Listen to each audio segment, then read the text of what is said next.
নমস্কার বন্ধুরা, এক মুঠো স্বপ্ন চ্যানেলে সবাইকে স্বাগত। আজ বানাবো আমি মুগ ডাল আর মুসুরির ডাল মিশিয়ে এই ডাল রেসিপিটা। ডাল আমরা সাধারণত সবাই ঘরে খেয়ে থাকি, সবাই যে যার মতো করে বানাই, তবে এইভাবে যদি একটু বানানো হয় তাহলে কিন্তু একটু টেস্ট ভালোই লাগে। আমি দু রকমের ডালটাকে নিয়ে একটু তেলে ভেজে নিয়েছি হালকা করে, দুটো তেজপাতাও দিয়ে দিয়েছি, তারপর দিয়ে দিয়েছি উষ্ণ গরম জল।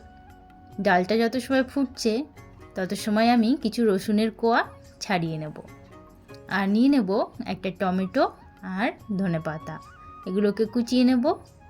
আর এদিকে ডালটা দেখো ফুটেও এসেছে। ডালটা ফুটে গেলে এবার ডাল কাটা দিয়ে আমি ডালটাকে ভালো করে ঘুটে নেব, একদম মিহি করে নেব ডালটাকে ঘুটে। আর তারপর দিয়ে দেবো হলুদ আর 1 চামচ জিরের গুঁড়ো, এগুলো দিয়ে ভালো করে ঘুটে নেব। এরপর দিয়ে দেবো আবারও আমি গরম জল, দিয়ে দেবো স্বাদ মতো লবণ, আর দিয়ে দেবো টমেটো কুচি। এরপর আমি কিছু সময় ধরে ডালটাকে ভালো করে ফুটিয়ে নেব। ডালে ফোড়ন দেওয়ার জন্য সর্ষের তেল দিয়ে দেবো। সর্ষের তেলটা গরম হলে কিছু জিরে আর কিছু শুকনো লঙ্কার কুচি দিয়ে দেবো, আর দিয়ে দেবো আদা বাটা আর রসুন বাটা। এগুলোকে একটু হালকা ভেজে নিয়ে তারপর ডালে আমি ঢেলে দিয়ে দেবো, দিয়ে ভালো করে ঘুটে আমি কিছু সময় ফুটিয়ে নেব।